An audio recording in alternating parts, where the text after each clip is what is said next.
ഇന്നത്തെ ഏറ്റവും പുതിയ വീഡിയോയിലേക്ക് ഇവർക്കും സ്വാഗതം. ഇന്ന് ക്രിസ്മസ് ദിനത്തിൽ തിയേറ്ററുകളിലേക്ക് എത്തിയ മലയാളത്തിലെ ഏറ്റവും പുതിയ ബിഗ് ബഡ്ജറ്റ് സിനിമയാണല്ലോ ലാലേട്ടൻ ആദ്യമായിട്ട് സംവിധാനം ചെയ്ത ബറോസ. 3D ഫോർമാറ്റിൽ തിയേറ്ററുകളിലേക്ക് എത്തിയ സിനിമയുടെ ആദ്യ ഷോ കേരളത്തിൽ പൂർത്തീകരിക്കുകയാണ്. സിനിമയുടെ ആദ്യ പ്രതികരണങ്ങളും വന്നു തുടങ്ങിയിരിക്കുകയാണ്. അത് പ്രകാരം ബറോസ് എന്ന സിനിമയ്ക്ക് ഒരു പോസിറ്റീവ് അഭിപ്രായങ്ങൾ, ക്ലീൻ പോസിറ്റീവ് അഭിപ്രായങ്ങളൊന്നും തന്നെ നേടിയെടുക്കാനായിട്ട് കഴിഞ്ഞിട്ടില്ല. മിക്സഡ് അഭിപ്രായങ്ങൾ തന്നെയാണ് ആദ്യ ഷോയ്ക്ക് ശേഷം സിനിമ നേടിയെടുത്തിരിക്കുന്നത്. നേരത്തെ ആദ്യ പകുതിക്ക് എബോ ആവറേജ് ഡീസന്റ് പോസിറ്റീവ് അഭിപ്രായങ്ങൾ ലഭ്യമായ സിനിമയുടെ രണ്ടാം പകുതി താഴെ പോയിരിക്കുന്നു എന്നൊരു അഭിപ്രായമാണ് പ്രധാനമായിട്ടും സിനിമയുടെ മുഴുനീള അഭിപ്രായങ്ങൾ പുറത്തു വരുമ്പോൾ വ്യക്തമാകുന്നത്.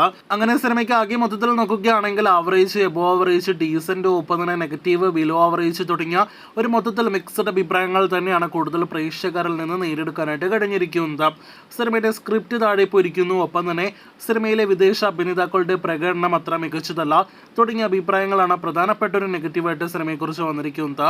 അതേസമയം പോസിറ്റീവ് ഘടകങ്ങൾ നേരത്തെ പ്രേക്ഷകരെ അറിയിച്ചതുപോലെ സിനിമയിലെ ടെക്നിക്കൽ വശങ്ങൾ, മേക്കിംഗ് മികവ്, ഒപ്പം തന്നെ 3D മികവ് എല്ലാം തന്നെ മികച്ചു നിൽക്കുന്നു. കൂടാതെ അണ്ടർ വാട്ടർ രംഗങ്ങൾ, അതോടൊപ്പം തന്നെ ഗാനങ്ങൾ കൂടി മികച്ചു നിൽക്കുന്നു എന്നൊരു അഭിപ്രായം കൂടി ബറോസ നേടിയെടുത്തിട്ടുണ്ട്. പക്ഷെ ഒരു സിനിമയുടെ നെടുംതൂൺ എന്ന് പറയുന്നത് സ്ക്രിപ്റ്റ് ആണല്ലോ, അതിവിടെ വീക്കായത് ബറോസ് എന്ന സിനിമയെ ബാധിച്ചു എന്ന അഭിപ്രായങ്ങളിൽ നിന്ന് വ്യക്തം. അതേസമയം ടാർഗറ്റഡ് ഓഡിയൻസ് ആയ കുട്ടികൾക്കും കുടുംബ പ്രേക്ഷകർക്കും സിനിമ ഒരു വിഷ്വൽ ട്രീറ്റ് ആയിട്ട് മാറാനുള്ള സാധ്യതകൾ തള്ളിക്കളയാനായിട്ട് കഴിയില്ല. അപ്പോൾ ലാലേട്ടൻ ആദ്യമായിട്ട് സംവിധാനം ചെയ്ത ബറോസിന്റെ ഇനി അങ്ങോട്ടുള്ള വാർത്തകൾ കേൾക്കുവാനായിട്ട്, കാണുവാനായിട്ട് പ്രേക്ഷകർ കാത്തിരിക്കൂ.